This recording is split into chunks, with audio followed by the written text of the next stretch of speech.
माझी विठू माऊली, माझी विठू माऊली, माझी विठू माऊली, माझी विठू माऊली, माझी विठू माऊली, माझी विठू माऊली, माझी विठू माऊली, माझी। रामकृष्ण हरी माऊली मंडळी, मी आज आहे पुण्यामध्ये। ज्ञानोबा माऊली आणि जगद्गुरु तुकाराम महाराज यांच्या पालखीचा इथे मुक्काम असतो।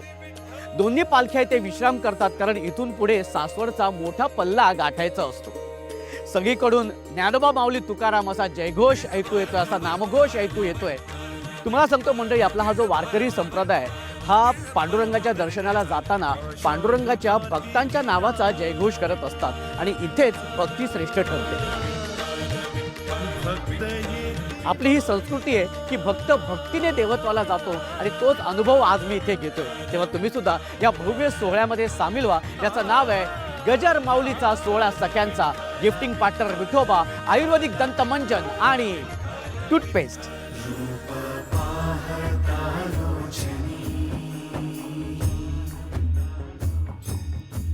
सुख झाले हो साजनी,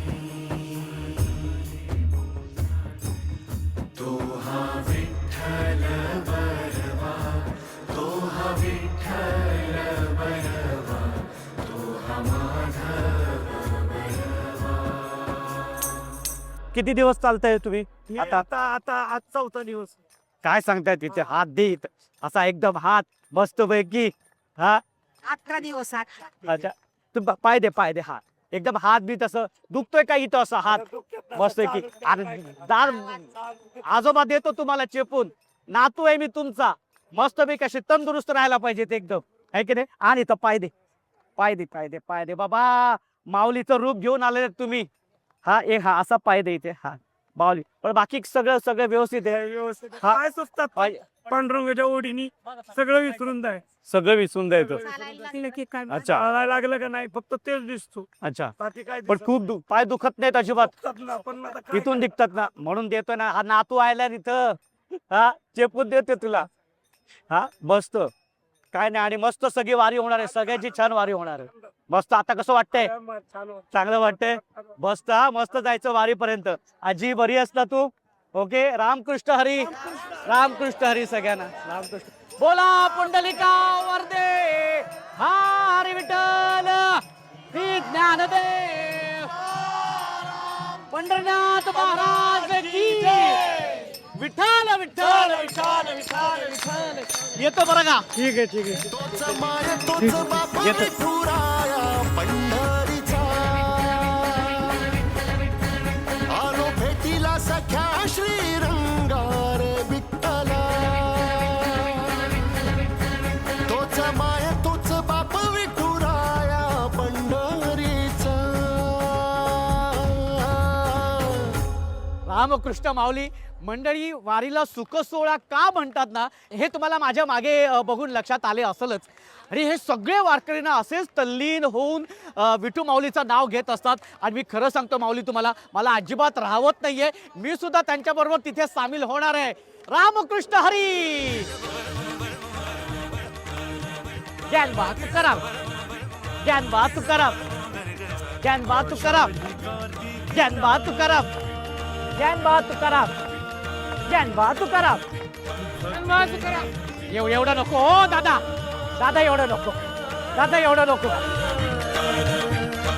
आषाढी कार्तिकेला भक्त येती वालीला, देहभान हरपून जाती पाहण्या। तुम्ही करा, अरे मी आहे इथे आता पांडुरंग, वाटतो की नाही मी? 2000 5000 वारीमध्ये वारकरी भक्तिभावाने प्रवास करत असताना काही लोक निस्वार्थ मनाने त्यांची सेवा करत असतात, त्यातूनच त्यांची वारी घडत असते। दादा तुमचं नाव सांगा बरं। श्री अनिल हरी बागाव, पुणे महानगरपालिका सुरक्षा रक्षक।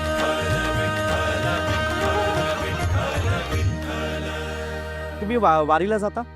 वारीला जाता येत नाही, कारण घरची परिस्थिती माझी बिकट असल्यामुळं, माझ्या एकट्यावरच माझं कुटुंब असल्यामुळं मला कुठं जाता येत नाही. ती जरा खंत वाटते. खंत वाटते, पण माझ्या परिस्थितीने मी बांधला गेलोय, कारण माझी घरची परिस्थिती खूप बिकट आहे.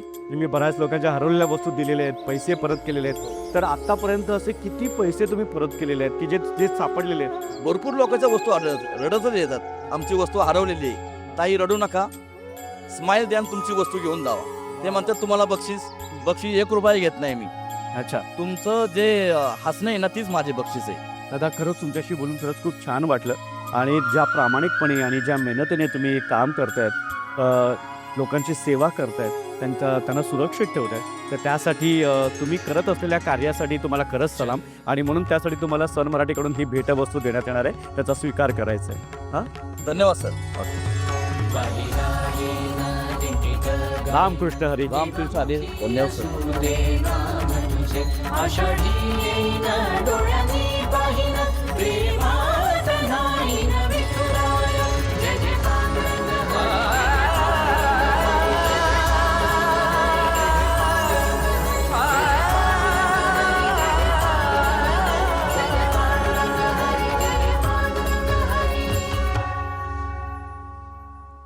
बळा, आपली माऊली आवडते तुला? रखुमाई पण आवडते? मग त्यांची पूजा झाली? त्यांचा एक अभंग ऐकायचंय तुला? रामकृष्ण माऊली. माऊली, आपल्या संस्कृतीमध्ये हीच तर ताकद आहे. संतांच्या अभंगांनी आपल्याला जगण्याचं मार्गदर्शन केलं. आज त्यांचे विचार समजावून सांगण्यासाठी आज आपल्यासोबत आहेत हरिभक्त पारायण सौ आशाताई हणमकर. त्यांच्या मंजूळ वाणीने ऐकूया हा अभंग. पुंडलिक वरदा हरिविठ्ठल श्री ज्ञानदेव तुकाराम पंढरीनाथ भगवान की जय. माऊली ज्ञानेश्वर महाराज की जय. जगद्गुरु तुकाराम महाराज की जय. आजच्या अभंगातून जगद्गुरु तुकोबाराया आपण वारीच्या वाटेवर गेल्यावर, पंढरपूरला गेल्यावर नेमकं काय होणार आहे, काय लाभ होणार आहे ते या अभंगातून सांगतायत. अवघे जेणे पापनासे ते हे आसे पंढरीसी, ते हे आसे पंढरीसी. पंढरीसी गात जागा प्रेम मागा, विठ्ठला विठ्ठला गात जागा. आपल्या जीवनातील अनेक प्रकारची पापं जाऊन आपल्याला सुखाची, प्रेमाची प्राप्ती करून घेण्याचं ठिकाण म्हणजे पंढरपूर आहे.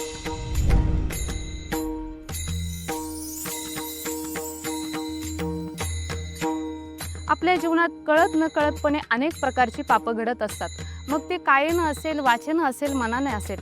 एखाद्याबद्दल वाईट चिंतन करणं हे मनानं केलेलं पाप आहे. एखाद्याबद्दल वाईट बोलणं, एखाद्याच्या विरोधात्मक बोलणं, एखाद्याच्या वर्माला लागेल असं बोलणं हे वाचेनं केलेलं पाप आहे. अशी अनेक प्रकारची पापं आपल्या या दैनंदिन जीवनामध्ये आपल्याकडून घडत असतात. ही पापं का घडतात, याच्या मागं कारण काय, तर आपल्या ठिकाणी असणारे जे विकार आहेत ते विकार आपल्याला पाप करायला प्रवृत्त करत असतात. मग ही सगळी पाप जाण्याचं ठिकाण, दुःख निवृत्त होण्याचं ठिकाण आहे का, तर हो आहे. मग ते ठिकाण कोणतं आहे, तर तेच ठिकाण जगद्गुरु तुकोबाराया आजच्या अभंगामध्ये सांगतायत. अवघे जेणे पाप नासे ते हे असे पंढरीसी. मला सांगा, एखादा म्हणेल ताई खरंच पंढरपूरला गेल्यावर पाप जातं का हो, तर हो जातं. आणि हे संतांच्या प्रमाणाद्वारेच मी तुम्हाला सांगेन.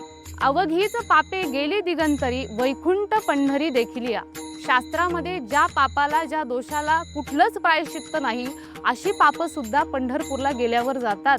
जया दोषा परिहार नाही नाही दुंडिता शास्त्र, ते हरती अपार पंढरपूर देखील या. पंढरपूरला गेल्यावर सगळ्या प्रकारच्या पापाची निवृत्ती होते. पंढरपूर हे क्षेत्र पवित्र आणि पावन तीर्थक्षेत्र आहे. या पंढरपूरचा महिमा साधू संतांनी तर गायलाय, परंतु पंढरपूरचे आद्य वारकरी भगवान शंकर यांनी सुद्धा पंढरपूरचा महिमा सांगितलाय. एकदा 88 ऋषींनी कार्तिकेय स्वामींना प्रश्न केला की या भूतलावर पवित्र श्रेष्ठ तीर्थक्षेत्र कोणतं आहे. अनेक तीर्थक्षेत्रांची नावं सांगितली, परंतु त्या तीर्थक्षेत्रांची नावं सांगत असताना, त्या तीर्थक्षेत्रांचा महिमा सांगत असताना प्रत्येकानं आपापल्या क्षेत्राचा महिमा गायला सुरुवात केली.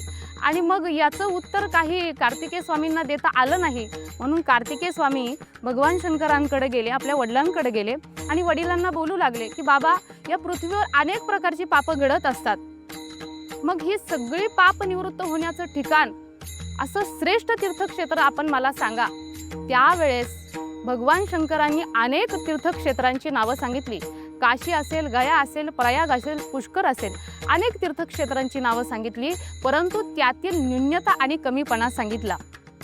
मग कोणतं तीर्थक्षेत्र पवित्र आणि श्रेष्ठ आहे, तर ते पंढरपूर हे तीर्थक्षेत्र पवित्र आणि श्रेष्ठ आहे. इथे आल्यानंतर सगळी पापं निवृत्त होतात.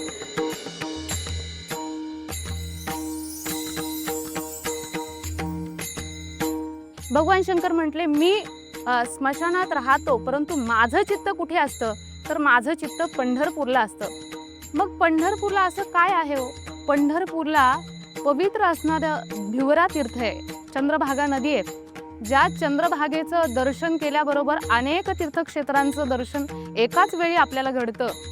महाराज म्हटले, अवघीच तीर्थे घडली एका वेळा, अवघीच तीर्थे घडली एक वेळा, चंद्रभागा डोळा देखिली या, चंद्रभागा डोळा देखिली या, अवघीच पापे गेली दिगंतारी, अवघीच पापे गेली दिगंतारी. रामकृष्ण हरी.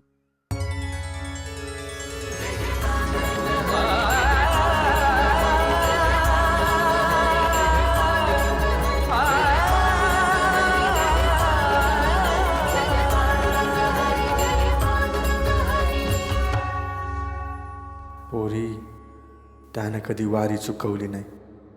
वारीत खंड पडू देऊ नको.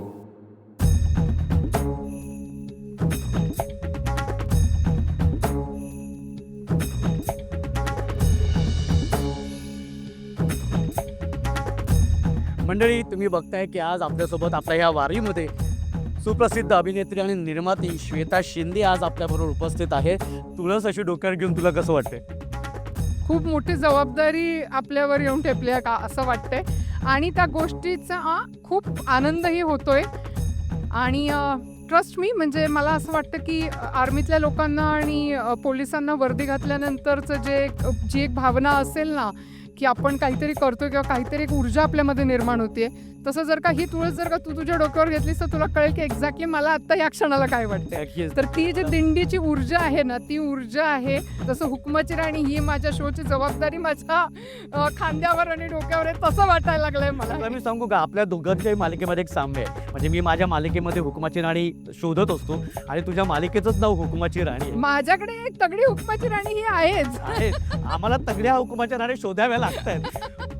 रामकृष्ण हरी.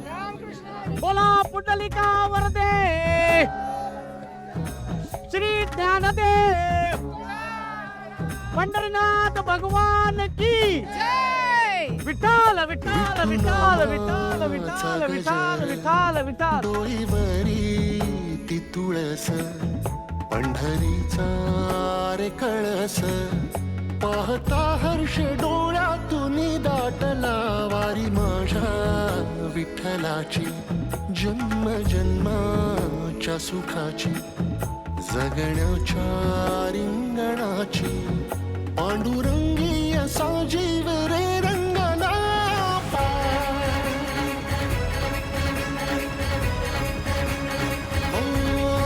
तोच माय तोच बाप विठुराया पंढरीचा. ही जी 219 नंबरची दिंडी आहे, जे विणेकरी आहेत, तर ते आपल्याबरोबर इथे आहेत. तर त्यांचं काय म्हणणं आहे हे आपण ऐकून घेऊयात. हे प्रत्येकाच्या दैवात नाही, ठराविक भगवंताने हे जे वाटप केलेलं आहे, तुम्ही इतके परमार्थ जाईल तशी पुढची पिढी आपण काय करा, आपल्याला तर आहे ना, तर पुढची पिढी चालू शकते पुढे चालू. आणि दिंडीला यायच्या आधी किती उत्सुकता असते तुमची? आता इथं काय अगदी देवा पडता माणसाला जाणवा काय विचार करा, मुलं आईची कशी वाट पाहतं, हे वारी कधी येते, आषाढी वारी कधी येते, इतक्या आतुरतेने वाट पाहतात. ते कुणाला आमंत्रण द्यावं, बिगर आमंत्रणाचे सर्व लोक अगदी प्रेमाने इथे येतात. चंद्रभागा तीरी मुलं जशी आईची वाट बघतात तसं हे वारीची वाट बघतात की वारीत कधी आम्हाला जायला मिळणार आहे, आम्हाला कधी दिंडीतनं पालखी बरोबर जायला मिळणार. ही गोष्ट किती भारी आहे. बोला हरी विठ्ठल श्री ज्ञानेश्वर तुकाराम महाराज की जय. ज्ञानेश्वर महाराज की जय. महाराज जय.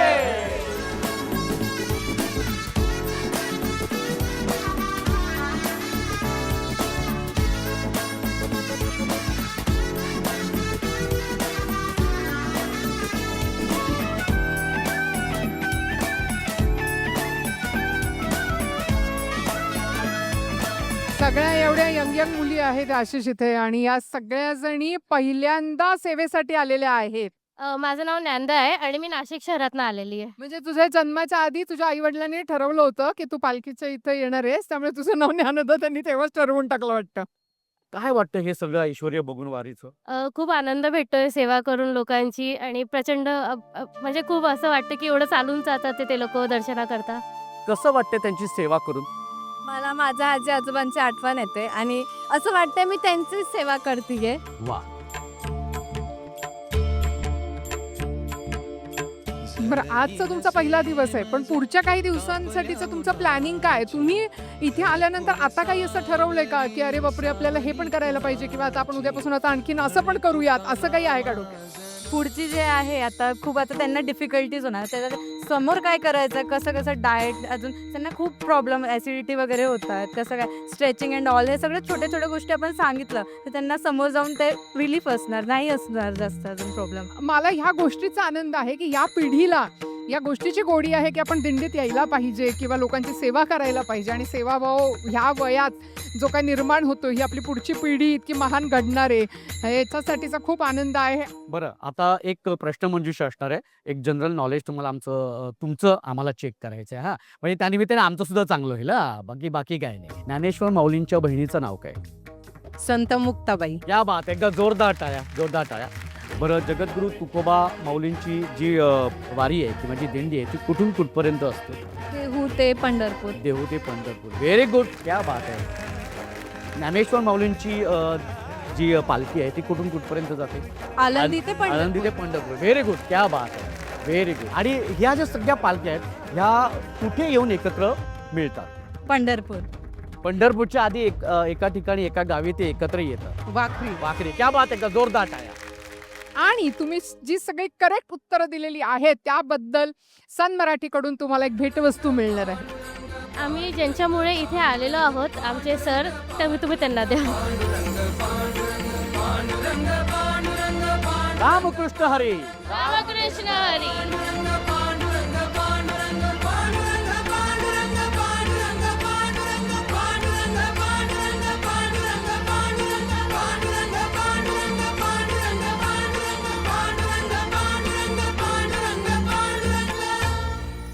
कामानिमित्त आपल्याला ह्या वारीमध्ये कधी कधी आपल्याला सहभागी होता येत नाही किंवा पंढरपूरपर्यंत जाता येत नाही, तर आज ह्या वारीच्या निमित्ताने तुला तुझं विठू माऊलीकडे काय मागणं आहे? विठू माऊलीची मूर्ती, रुक्मिणीची मूर्ती, हा जो प्रकार आहे ना, ती जेव्हा आपण अशी हातात धरतो आणि जीवाशी कवटळतो त्यावेळेला असं वाटतं की अरे आपल्याला त्याच्यामध्ये आपली माऊली सापडली, आपली आई सापडली. तर माझी आता मालिका आहे सन मराठीवरच, हुकमाची राणी ही, आणि त्या मालिकेत पण आम्ही आत्ता एक भाग सादर करणार आहोत आषाढी एकादशीच्या निमित्ताने, की ज्यामध्ये आमची जी हुकमाची राणी आहे, जिचं नाव राणीच आहे, तर ती कशी आपल्या आयुष्यातली वाट विठूमाऊलीच्या साह्याने काढणार आहे आणि रुक्मिणीच्या साह्याने काढणार आहे, हे आम्ही दाखवणार आहोतच. तर माझं विठूमाऊलीला एवढंच मागणं आहे की ते जास्तीत जास्त छान पद्धतीने ती मालिका चालत राहावी आणि आमच्याकडून लोकांची सेवा होत राहायला पाहिजे. कशा अर्थाने की साताऱ्यातल्या लोकांना प्रत्येकाला फिल्म इंडस्ट्रीमध्ये काही ना काहीतरी करण्यासाठी मुंबईपर्यंतची धाव घेता येत नाही. जसं तुम्ही म्हणालात की प्रत्येकाला पंढरपूरपर्यंत जाता येत नाही, तसं काही प्रत्येकाला त्या करिअरसाठी काम करायला मुंबईपर्यंत जाता येत नाही. तर निदान साताऱ्यात का होईना फुल ना फुलाच्या पाकळी, तर हा रोजगार या मालिकेद्वारे उपलब्ध होतो, सन मराठी मुळे उपलब्ध होतो. तर तो असाच दीर्घकाळ उपलब्ध झाला पाहिजे, राहिला पाहिजे सातारकरांसाठी, असंच मी विठू माऊलींच्या चरणी प्रार्थना करेन. वा श्वेता, खूप छान बोलली आहेस तू आणि ज्या पद्धतीने तू तुझी इच्छा व्यक्त केलेली आहेस विठू माऊलीच्या चरणी, तर मला असं वाटतं की ती इच्छा लवकरात लवकर पूर्ण होऊ दे.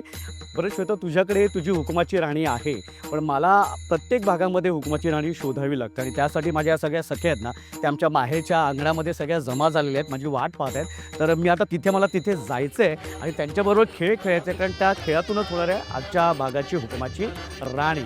पण त्याआधी तू इथे आलीस त्याच्यामुळे तुझे पुन्हा एकदा खूप खूप आभार. आणि आता मी तुझी इथे रजा घेतो, त्याच्यामुळे बोला एकदा रामकृष्ण हरी. रामकृष्ण हरी.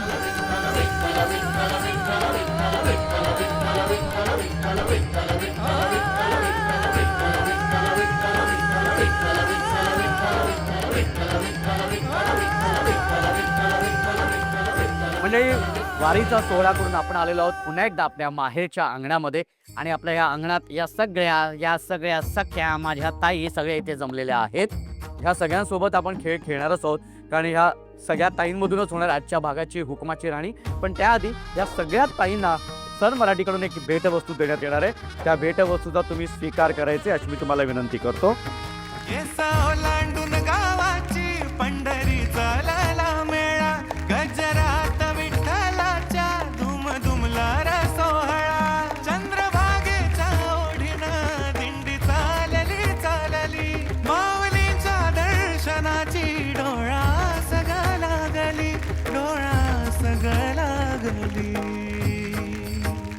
आणि सगळ्या ताईंना भेटवस्तू मिळालेल्या आहेत आणि आता आपण सुरू करणार आहोत आपल्या या खेळाला. पण सगळ्यात आधी तुम्ही सगळ्याजणी इथे आलेले आहेत त्यासाठी तुमचं अगदी मनापासून खूप खूप स्वागत आणि अभिनंदन सुद्धा, कारण तुम्ही सहभागी झालात. पण शुभेच्छा सुद्धा आहेत तुम्हाला. हां, आता शुभेच्छा का विचार का बरं?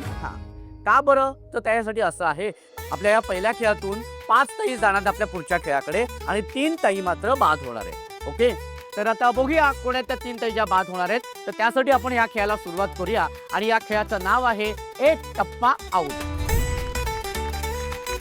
आता हा खेळ असा आहे की काय असणार आहे की माझ्या हातामध्ये ना एक चेंडू असणार आहे. त्या चेंडूचा मी असा टप्पा टाकणार. टप्पा जसा टाकेन तसा सगळ्यांनी टाळी वाजवायची. ओके, आणि टाळी वाजवल्यानंतर एक ॲक्शन पण असणार आहे. हा, एक ॲक्शन पण असणार आहे, नुसती टाळी वाजवायची नाहीये, तर एक ॲक्शन असणार आहे आणि ती ॲक्शन अशी असणार आहे, टाळी वाजवायची. काय झालं? असलं नको. असलं नको ना, हे मजेशीर आहे. हे बघा, मी काय म्हणतो, आपण सगळे लहानपणी या सगळ्या गोष्टी केलेल्या आहेत आणि थोडाफार वेडेपणा पाहिजे ना आपल्या प्रत्येकाच्या आयुष्यामध्ये. नाहीतर काय आहे मला सांगा, काय आयुष्यात मजा आहे? हा, तेवढंच एक लहान होऊन जाऊया ना आपण, गंमत असते त्याच्यात पण. हा, आता ही ताई बघा कसं करून दाखवेल. हा ताई, या बात या, अब मिथुन आ गया इधर या. हा, कसं दाखव पटकन टाळी वाजवून. हा ताई, एकदा करून दाखव तू बरं. बरोबर आहे. आता तुम्ही म्हणाल पण हे सगळं ठीक आहे, चेंडू कुठे येणार? माझ्याकडे येणार.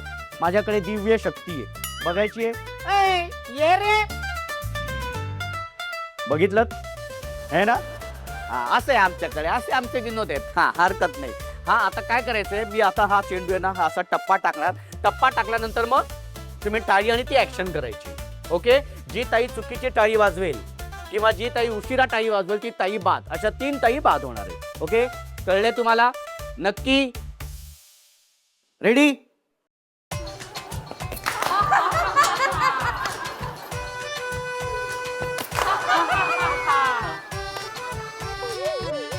बरोबर आहे. हा, तू ताई आणि ताई तुम्ही दोघी बाद झाले आहेत कारण तुम्ही ती ऍक्शन केलेली नाहीये. ओके, पण सन मराठीकडून तुम्हाला भेटवस्तू आहे.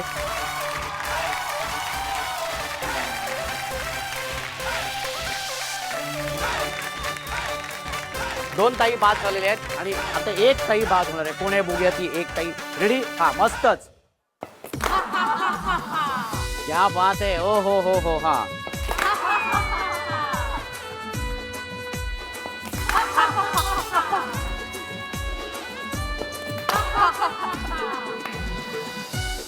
पाऊस खूप पडलाय ना, चिखल झाल्या म्हणून आपली ती अशी अशी चालली.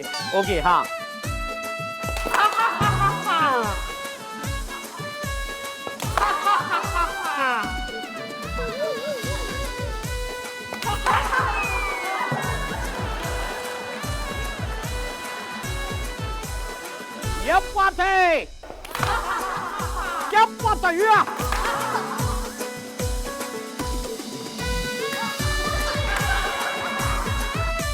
ताई तू बाद झालेली आहे. सर मराठीकडून तुला भेट वस्तू आहेत.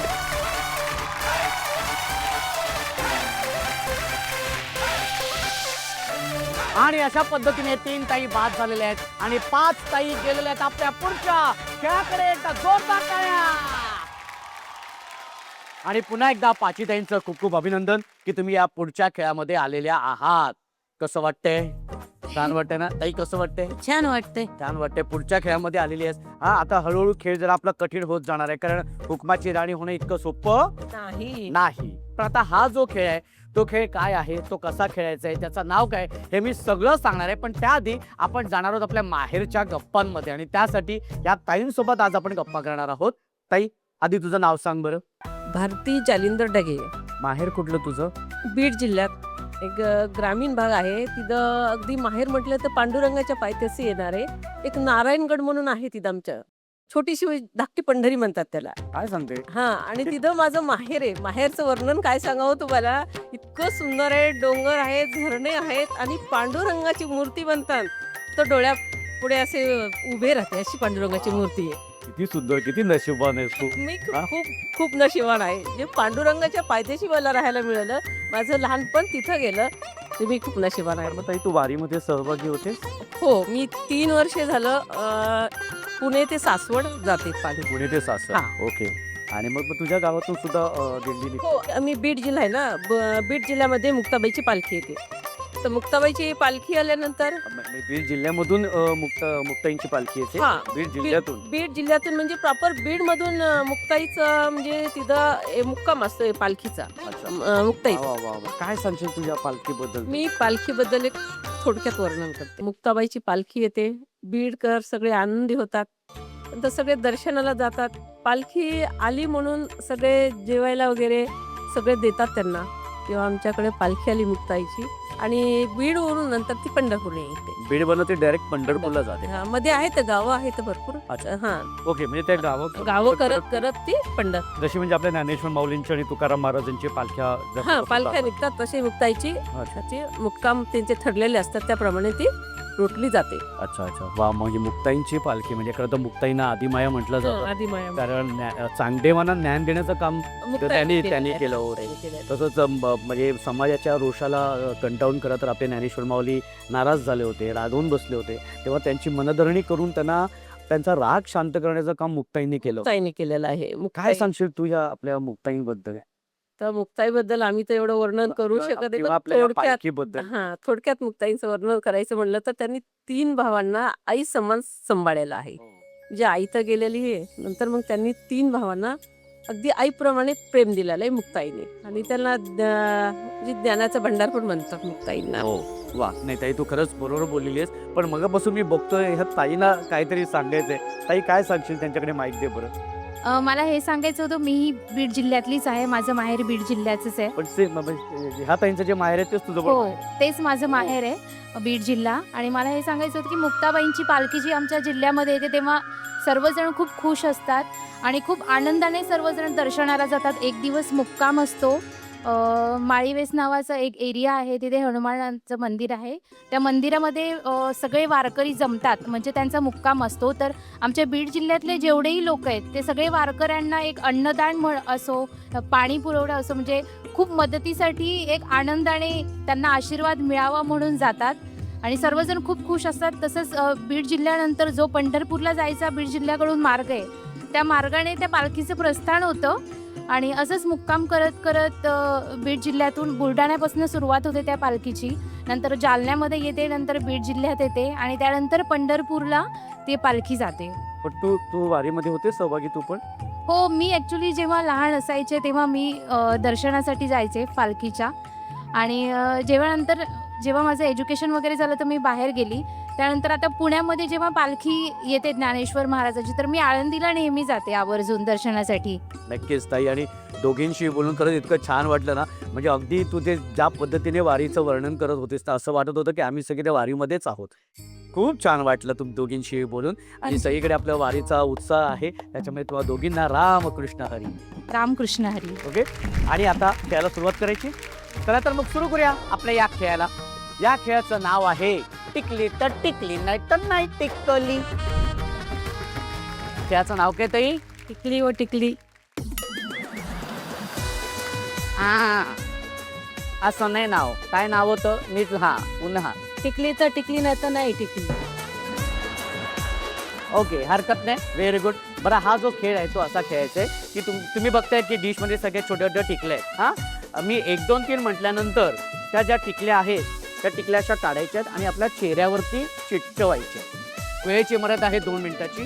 2 मिनिटामध्ये जी ताई जास्तीत जास्त टिकल्या आपल्या चेहऱ्यावरती चिटकवेल ती असणाऱ्या या खेळाची विजेती. अशा 3 ताई विजेत्या होणार आहेत आणि 2 ताई होणार आहेत बाद. चला तर मग सुरू करूया आपल्या या खेळाला. 1 2 3. वेळेची मर्यादा आहे 2 मिनिटाची. हा,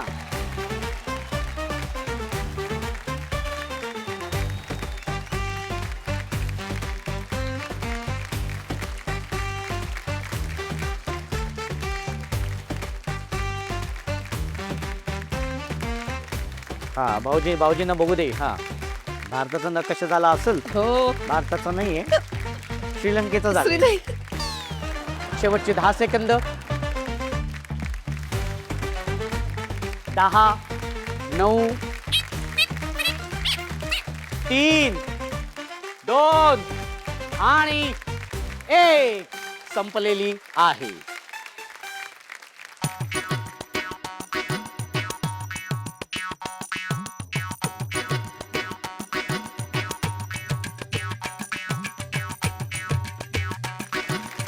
या 2 ताई बाद झालेल्या आहेत. पहिली ताई आहे मालता ताई. ताई तू या खेळातून मात्र बाद झालेली आहेस. तू सगळ्यात कमी टिकल्या चिटकवलेल्या आहेस. ओके. आणि दुसरी ताई आहे भारती ताई. ताई तूही या खेळातून मात्र बाद झालेली आहेस. तुझ्या तरी ह्या ताईंमध्ये खूप टफ झाले होते. म्हणजे तिने 21 टिकल्या चिटकवल्या आणि तू 20 टिकल्या चिटकवल्या. Very good. पण तू या खेळातून बाद झालेली आहेस. सन मराठीकडून तुला भेटवस्तू आहे.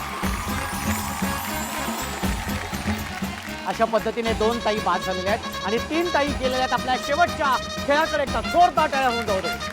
मंडळी, शेवटच्या खेळाकडे आपण जाणार आहोतच, पण त्याआधी आपण जाऊया आपल्या सुंदर अशा भागाकडे ज्याचं नाव आहे माहेरच्या आठवणी. ताई तुझं नाव सांग बरं. माझं नाव मयुरी पाटील. माहेर कुठलं तुझं? माझं माहेर बीड जिल्हा. हा, तू कशी? आणि सासर माझं बोईसर आहे. अच्छा. आणि मग सासरी कोण कोण असतं? माझ्या सासरी माझे सासू सासरे, माझ्या दोन्ही नंदा आहेत, त्यांची लग्न झालेली आहेत आणि हे एकच म्हणजे एकुलते एकच आहेत मुलांमध्ये. तर मी एकटी सूनबाई आहे. Okay okay. आणि माहेरी कोण कोण असतं? माझ्या माहेरी माझी आई आणि माझा भाऊच असतो. अच्छा. माझे वडील नाही आहेत. म्हणजे मी जेव्हा 5th स्टँडर्डला होती, 5वीला होती, तेव्हाच माझे वडील ऑफ झाले आणि त्यानंतर माझा सांभाळ माझ्या आईनेच केला आहे. माझी आई लग्न झाल्यापासून तिला खूप शिकायची आवड होती, पण कमी वयात लग्न झाल्यामुळे तिला स्वतःच्या पायावर म्हणजे तेव्हा ती एक स्पेसिफिक जॉब नव्हती करत, पण लग्नानंतर तिने स्वतःचं MREGSमध्ये एक PW म्हणजे सार्वजनिक गोष्टींचं जे शिक्षण असतं ते घेतलं आणि त्यानंतर तिने स्वतःचं करिअर घडवलं. म्हणजे करिअरमध्ये ती आता वडील गेल्यानंतर एका आईने मुलांचा सांभाळ करणं हे खूप कठीण असतं आणि वडिलांच्या मागे माझ्या आईने आमच्या दोघांचाही खूप छान सांभाळ केला, खूप छान शिक्षण दिलं आम्हाला. मी माझं इंजिनिअरिंग झालेलं आहे, स्वतःचं डिग्री केली मी इंजिनिअरिंगमध्ये आणि माझ्या भावाचाही इंजिनिअरिंगचा डिप्लोमा झालेला आहे सिव्हिल कन्स्ट्रक्शनमध्ये. मला एवढंच सांगायचं आहे की आयुष्यात कुठल्याही स्त्रीवर म्हणजे काय वेळ येईल सांगू नाही शकत आणि एक स्वतःचा जो पार्टनर जेव्हा जातो त्याच्यानंतर मुलांचा सांभाळ करणं हे खूप कठीण असतं. पण माझी आई कुठेही डगमगली नाही आणि तिने खूप छान आम्हाला सांभाळलं आणि आज आम्ही दोघंही आमच्या पायावर उभे आहेत, ते फक्त आमच्या आईमुळेच. मला फक्त एवढंच सांगायचं की स्त्रीने स्वतःच्या पायावर नेहमी उभं राहावं. तुम्ही जे शिक्षण घेताय त्याचा तुम्ही खूप चांगला उपयोग करावा आणि आपल्या आई वडिलांना आपला प्राऊड फील व्हावं, असं आपण काहीतरी करून दाखवावं, एवढीच माझी इच्छा आहे. ताई, जसं तू मगाशी म्हणालीस, सांगितलंस की बाबा गेल्यानंतर आईने की जबाबदारी घेतली आणि तुम्हाला दोघांनाही वाढवलं. त्यावेळेला आई स्वतःला कशी सावरत होती आणि तुम्हाला कसं धीर देत होती? ॲक्च्युली जेव्हा माझ्या वडिलांचा डिसीज जेव्हा डिटेक्ट झाला, म्हणजे असं म्हणता येणार नाही की तो पूर्ण डिटेक्ट झाला होता, पण माझ्या आईने खूप प्रयत्न केला. तेव्हा तिचं वय साधारणतः 25-26 वर्ष असेल, जास्त नव्हतं वय. पण ती एकटी, कोणाचा सपोर्ट न घेता केरळपर्यंत एकटी ट्रेनने प्रवास करून स्वतः गेली आहे मेडिसिन्स आणायला. पण तो तिचा प्रवास, म्हणजे ती खचून न जाता तिने खूप प्रयत्न केले माझ्या वडिलांना वाचवण्यासाठी, पण ते शेवटी नाही वाचले.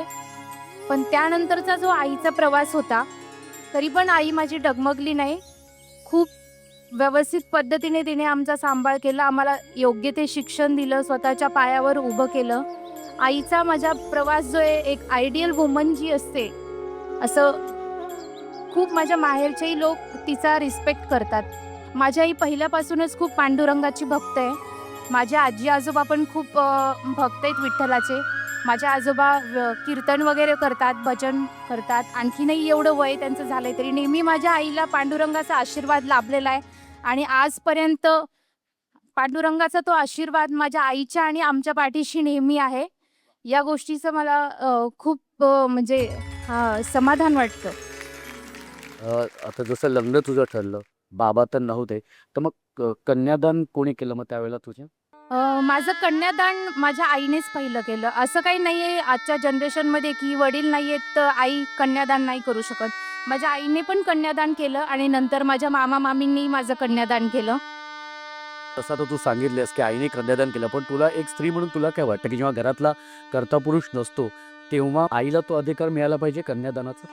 हो, आईला हक्क मिळालाच पाहिजे, कारण ती तिची मुलगी दुसऱ्यांच्या हाती सोपवतीये. मग तो हक्क तिला असलाच पाहिजे ना. तू आईबद्दल एवढं सगळं सांगितलंस, खरंच आईचं कौतुक आहे आणि सलाम आहे तिला. आणि तुझ्या आईला खरंच निरोगी आणि उदंड आयुष्य लाभो हीच मी पांडुरंगाच्या चरणी प्रार्थना करतो. ओके ओके, खूप छान. रामकृष्ण हरी. रामकृष्ण हरी. आता आपण शेवटच्या खेळाकडे जाऊया. माहेरच्या आठवणीनंतर आता सुरू करूया आपल्या या शेवटच्या खेळाला. हा जो खेळ आहे, या खेळाचं नाव आहे फुल मज्जा. आता काय करायचं, तुम्हाला प्रत्येकीला 10-10 फुलं दिलेली आहे. हा, आणि आता तुम्ही विचार कराल की हे काय ठेवले, ते सूप पण दिले, एवढा काय खेळ आहे. सांगतो, अत्यंत सोपा आहे. काय करायचंय, हे जे भांडं आहे ना, ते असं डोक्यावर ठेवायचं. हा, आणि हे जे सूप आहे, हा, या सुपामध्ये एक फूल ठेवायचे, असं असं इथे ठेवायचे आणि ते फूल बरोबर या भांड्यामध्ये असं टाकायचं. हे बघा, हे असं अडवून. हा, बॅलन्स गेला की लगेच हे करायचे व्यवस्थित. हे असं फूल पडलं की ते बाजूला टाकायचंय, दुसरं घ्यायचंय. हा, हे बघ, हे असं असं करून हे पडलं बाजूला घ्यायचंय. अत्यंत सोपं आहे. हे बघा, हे असं करून अत्यंत सोपं आहे. हा, इथे हे करायचंय, हे असं करायचंय, असं करून हे बघ, हे असं. हे पाहत आहे ना. ओके, लगेच दुसरं घ्यायचंय, ते पण अशाच पद्धतीने टाकायचे या वरच्या भांड्यामध्ये. ओके, तर अशा पद्धतीने 10च्या 10 जे फुलं आहेत ती फुलं या भांड्यामध्ये पडली पाहिजे. हा, जी ताई जास्तीत जास्त फुलं अशा पद्धतीने या भांड्यात गोळा करेल किंवा टाकेल ती असणार आहे विजेती, त्यानंतरची उपविजेती आणि मग 3ऱ्या क्रमांकाची ताई. कळले तुम्हाला? नक्की, अत्यंत सोपं आहे. आणि तुमची वेळ सुरू होते. 1 2 3. हा हा, टाक बरं. गेलं गेलं ते फूल गेलं. ते फूल बाजूला ठेवायचंय. शाबाश. हा, व्हेरी गुड. नाही नाही नाही, ते फूल गेलं. शाबाश,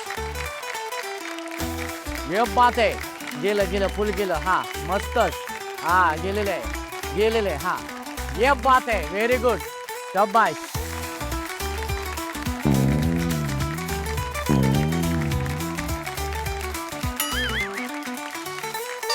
गेलं फुल, ते गेलं. हा, झाल्यानंतर हात वरती करायचं पूर्ण झाल्यानंतर. थांबा थांबा. हा, व्हेरी गुड. हा, शाबाश. ओके हां शाबास हां हां हां शाबास हां. आणि वेळ संपलेली आहे. निर्णय असा आहे की जी तिसऱ्या क्रमांकाची ताई आहे ऐश्वर्या ताई, ताई तू तिसऱ्या क्रमांकाची ताई ठरलेली आहेस. खरं तर उपविजेती निवडणं जरा कठीण असं नव्हतं, पण दोन्ही ताईंनी सेम सारखीच फुलं गोळा केलेली आहेत. ह्या ताईंनी पण 5 फुलं गोळा केलेली आहेत आणि त्या ताईंनी पण 5. पण सगळ्यात लवकर ह्या ताईंनी गोळा केल्यामुळे ती विजेती ठरलेली आहे. त्यामुळे उपविजेती ठरलेली आहे मयुरी ताई. तुझं खूप खूप अभिनंदन.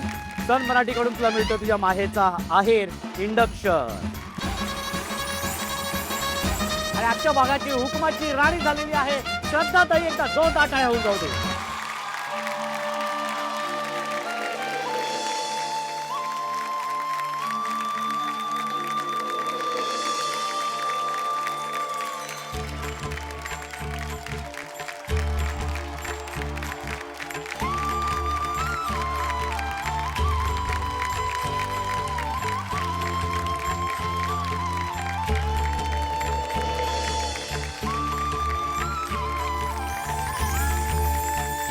कसं वाटतंय?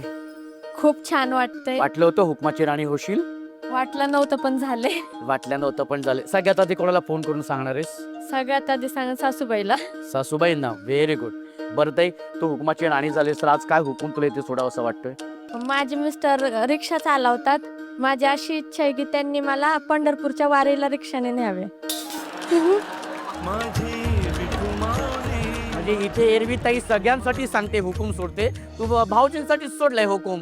हरकत आहे भाऊजी, हुकूम पाळा. हा वा वा वा, खूप छान ताई. तुझं खूप खूप अभिनंदन. आणि हुकमाच्या राणीला मिळतोय गिफ्टिंग पार्टनर विठोबा आयुर्वेदिक दंतमंजन आणि टूथपेस्ट यांच्याकडून गिफ्ट हॅम्पर. आणि ताई तू हुकमाची राणी झालीस त्यामुळे तुला मिळतोय तुझ्या हक्काचा माहेरचा आहेर मायक्रोवेव्ह. सोहळा सख्यांचा, सोहळा सख्यांचा, हो हो हो, सोहळा सख्यांचा, सोहळा सख्यांचा, हो हो हो, सोहळा सख्यांचा. मंडळी, आजच्या भागाची आपल्याला हुकमाची राणी मिळालेली आहे.